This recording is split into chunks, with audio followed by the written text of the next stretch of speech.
పునర్విభజన చట్టం ప్రకారం రాష్ట్రానికి కేటాయించిన 7 జాతీయ విద్యా సంస్థల్లో 5ంటికి ఈ ఏడాది నుంచి ప్రవేశాలు కల్పిస్తున్నట్టు సర్కారు ప్రకటించింది. వాటిని తాత్కాలిక ప్రాంగణాల్లో నిర్వహణ చేపడతామని మానవ వనరుల శాఖ మంత్రి గంటా శ్రీనివాసరావు స్పష్టం చేశారు. 7 జాతీయ విద్యా సంస్థల స్థితిగతులపై ఉన్నత విద్యాశాఖ అధికారులు, విద్యా సంస్థల అధినేతలతో ఆయన సమీక్ష నిర్వహించారు. విభజన తర్వాత రాష్ట్రానికి కేటాయించిన ఐఐటి, ఐఐఎం వంటి ప్రతిష్టాత్మక విద్యా సంస్థల్లో ఈ ఏడాది నుంచే ప్రవేశాలు ఆరంభం కానున్నాయి.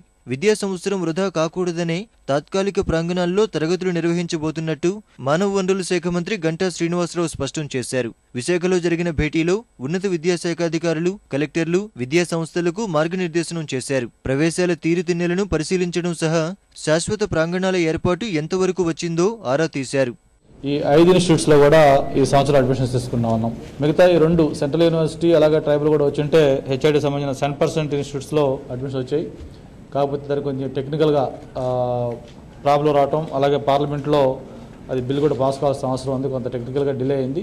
బట్ వాటిలో కూడా ట్రై చేస్తూ ఉన్నాం. ఎందుకంటే ఇప్పుడు పర్మనెంట్ క్యాంపస్లో కన్స్ట్రక్షన్ కూడా స్టార్ట్ కావాల్సిన అవసరం ఉంది.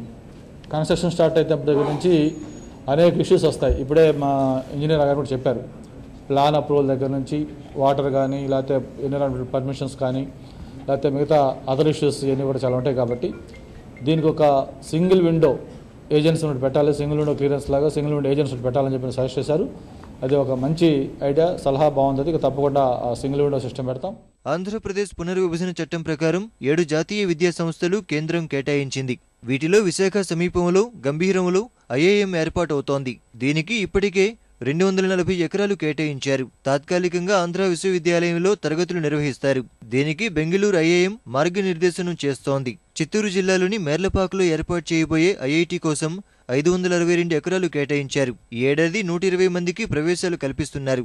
తాత్కాలికంగా చదలవాడ ఇంజనీరింగ్ కళాశాలలో తరగతులు నిర్వహిస్తారు. దీనికి చెన్నై ఐఐటి మెంటర్గా వ్యవహరిస్తోంది. తిరుపతి సమీపంలోని శ్రీనివాసపురంలో ఐఎస్ఈఆర్ ఏర్పాటవుతోంది. పుణె ఐఎస్ఈఆర్ మార్గనిర్దేశనంలో నడిచే ఈ సంస్థలో ఈ ఏడాది 75 సీట్లు భర్తీ చేస్తున్నారు. తాత్కాలికంగా శ్రీరామ ఇంజనీరింగ్ కళాశాలలో తరగతులు నిర్వహిస్తున్నారు. కర్నూలు జిల్లా జగన్నాథగట్టు వద్ద ఏర్పాటు చేయనున్న ట్రిపుల్ ఐటీకి 124 ఎకరాల స్థలాన్ని కేటాయించారు. తమిళనాడులోని కంచీపురం ట్రిపుల్ ఐటీ దీనికి మార్గనిర్దేశనం చేస్తోంది. ఈ ఏడాది తాత్కాలికంగా 50 సీట్లు భర్తీ చేస్తున్నారు. తరగతులు కాంచీపురంలోనే నిర్వహిస్తారు. ఎన్ఐటి కోసం తాడేపల్లిగూడెంలో త్వరలోనే స్థలాన్ని కేటాయిస్తారు. 480 సీట్లు ఉన్న ఎన్ఐటిలో మనకు 240 సీట్లు దక్కనున్నాయి. వీటితో పాటు వరంగల్ ఎన్ఐటిలో 60 సూపర్ న్యూమరీస్ సీట్లు ఏపీ విద్యార్థులకు కేటాయిస్తారు.